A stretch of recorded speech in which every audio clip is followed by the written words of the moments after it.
नमस्कार, स्वागत है आपका उत्तराखंड लाइव बुलेटिन में और मैं हूं आपके साथ प्रियंका मलिक। चले बढ़ते खबरों की ओर। पश्चिम बंगाल की आग अब पूरे देश में फैल गई है। पश्चिम बंगाल के एक अस्पताल में हुई जूनियर डॉक्टर के साथ मारपीट का मामला फिलहाल शांत होता नहीं दिख रहा है, तो वहीं आज पूरे समूचे देश में IMA यानी इंडियन मेडिकल एसोसिएशन ने विरोध प्रदर्शन किया है, जिसके चलते हजारों की संख्या में मरीजों को परेशानी का सामना करना पड़ रहा है। तो वहीं इसका असर उत्तराखंड में भी देखने को मिला है। उत्तराखंड में भी सभी डॉक्टरों ने विरोध प्रदर्शन कर पश्चिम बंगाल में हुई घटना की घोर निंदा की है।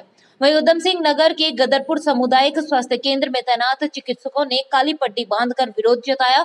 डॉक्टरों ने मांग की है कि बड़े अस्पतालों में पुलिस चौकियां बनाई जाए और छोटे अस्पतालों में पुलिस कर्मियों की नियमित नियुक्ति की जाए।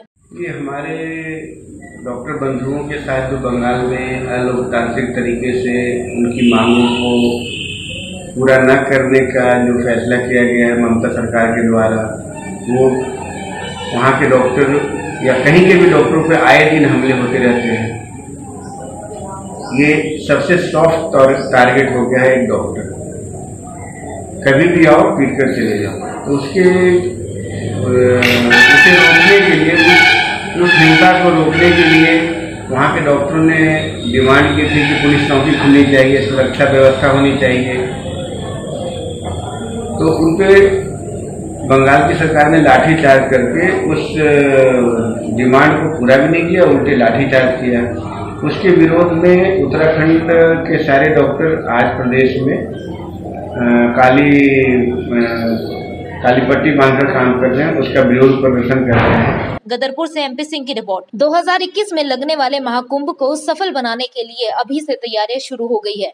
राज्य सरकार ने इसको लेकर कई बैठकें भी कर ली है, जबकि CM त्रिवेंद्र सिंह रावत इसी बाबत 2 बैठकें कर चुके हैं। तो वहीं आज हरिद्वार स्थित मेला नियंत्रण भवन में बैठक आहुति की गई, जो मुख्यमंत्री त्रिवेंद्र सिंह रावत और अखिल भारतीय अखाड़ा परिषद के बीच हुई। बैठक में अखाड़ा परिषद के राष्ट्रीय अध्यक्ष नरेंद्र गिरी महाराज, महामंत्री हरिगिरी महाराज समेत सभी 13 अखाड़ों के प्रतिनिधियों ने हिस्सा लिया। साथ ही बैठक में शहरी विकास मंत्री मदन कौशिक और अधिकारी मौजूद रहे। क्या कुछ रहा बैठक में, सुनिए मुख्यमंत्री की जुबानी। और जो हमारी चिंता है वो हरिद्वार की रिंग रोड को लेकर के। गडकरी जी ने कहा कि अगर आप, क्योंकि राजाजी नेशनल पार्क है, उन्होंने कहा अगर आपको परमिशन वहां से आप ले लीजिए, तो उसके लिए पूरी तरह पैसा देने के लिए सहमत।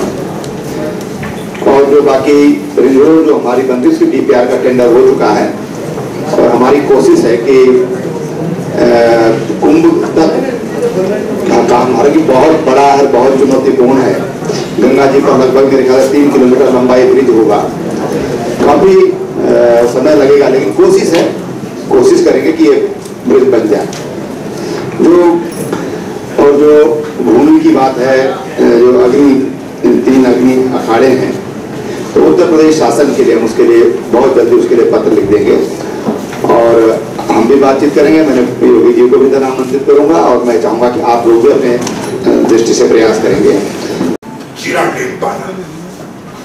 आज जरूरत है कि लक्सर तक हम यात्रियों को स्नान कराने का योजना बनाएं और लक्सर तक 30 किलोमीटर तक, 40 किलोमीटर तक, क्योंकि यात्रियों को मैं ऋषिकेश तो हरिद्वार से भेज ही नहीं पाएंगे, तो जाएंगे कहाँ, नहाएंगे कहाँ। अफसोस है कि सिर्फ थाली में चंद्रमा न दिखाएगा, कुछ भूतल पे करेंगे कि बहादुराबाद से जो बीएचएल का अचानक आना से चंडी पुल पर लाया जाता है, दुर्भाग्य था।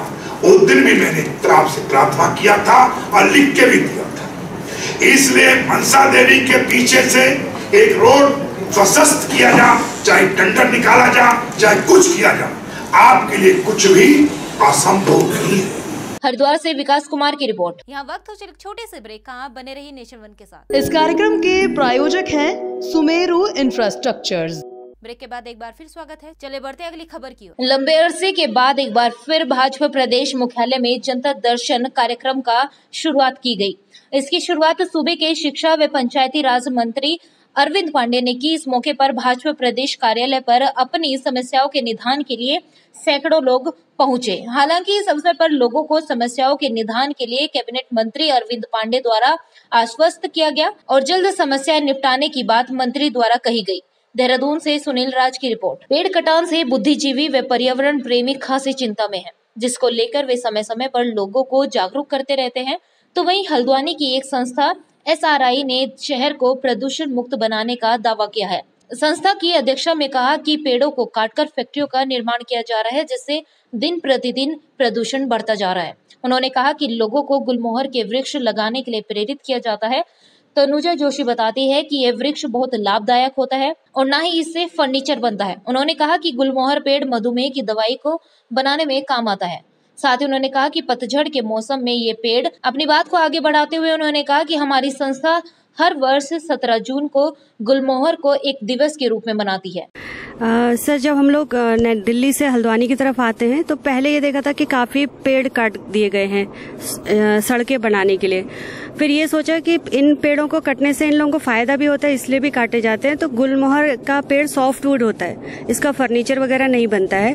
प्लस इससे हमें फूल और इसके जो बीज हैं और छाल है, इससे मधुमेह की दवाइयाँ बनती हैं और इसका जो मिट्टी में जो इसकी जड़ें होती हैं वो उर्वरक पैदा करती हैं। तो ये कई रिसर्च के बाद हमने गुलमोहर लगाया और इसके साथ में ये है कि गर्मियों में जब सारे पत्ते झड़ जाते हैं पतझड़ के बाद, उस समय गुलमोहर हमें फूल देता है जो अप्रैल से लेकर अक्टूबर तक खिला रहता है। हल्द्वानी से पंकज सक्सेना की रिपोर्ट। इस बुलेटिन में इतना ही। बाकी देश दुनिया की तमाम बड़ी खबरों के लिए आप बने रहिए नेशन वन के साथ। नमस्कार।